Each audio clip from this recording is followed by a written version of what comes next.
A final breath of fresh air before dropping into the Indian Ocean.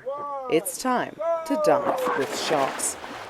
Black-tip sharks are common among the Aliwal Shoal, a marine protected area off the east coast of South Africa. For some in this group, it's their first encounter with sharks. For me, this was such an incredible experience.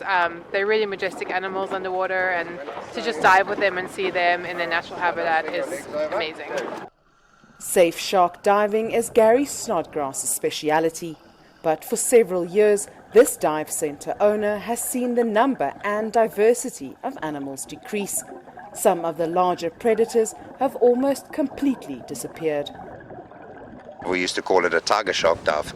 We've had to change the name because we can't call it a tiger shark dive anymore because we can't, we're seeing them so seldom.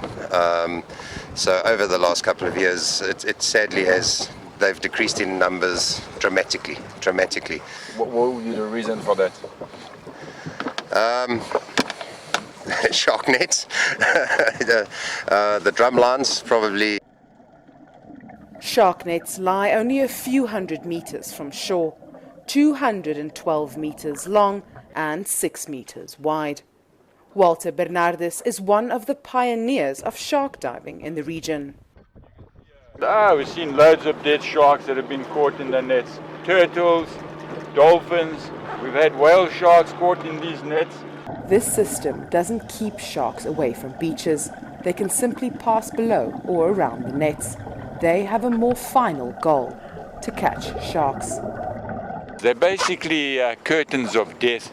They're a passive system that's been put in the water, and anything that puts its head in that net dies. That's how a gill net works. The device dates to the late 1950s, when a series of fatal attacks caused panic among bathers in the area. Today, the province's Shark Board manages more than 37 beaches along 300 kilometers of coastline. There have been no lethal attacks since the nets were installed decades ago, but the system has come under fire for its impact on other species.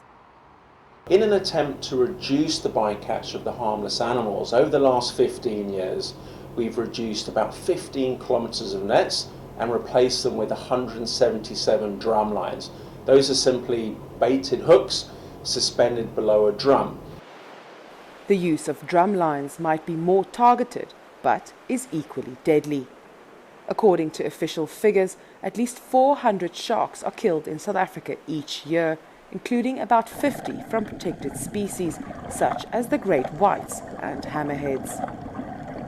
Killing sharks to protect bathers is outdated thinking, says Jean Harris, who heads up marine conservation group Wild Oceans. By having them there and knowing that they actually don't prevent large sharks coming to the swimming beaches is giving people a false security, but it's also signaling to people that sharks are dangerous and we must protect them. Whereas in actual fact, we've got to change people's minds. But the nets won't disappear anytime soon, especially since the province attracts more than 6 million visitors each year. Despite their reputation, sharks play a pivotal role in the food chain and in the ocean's biodiversity. But faced with this economic reality, sharks are unlikely to shed the image of the villain of the sea.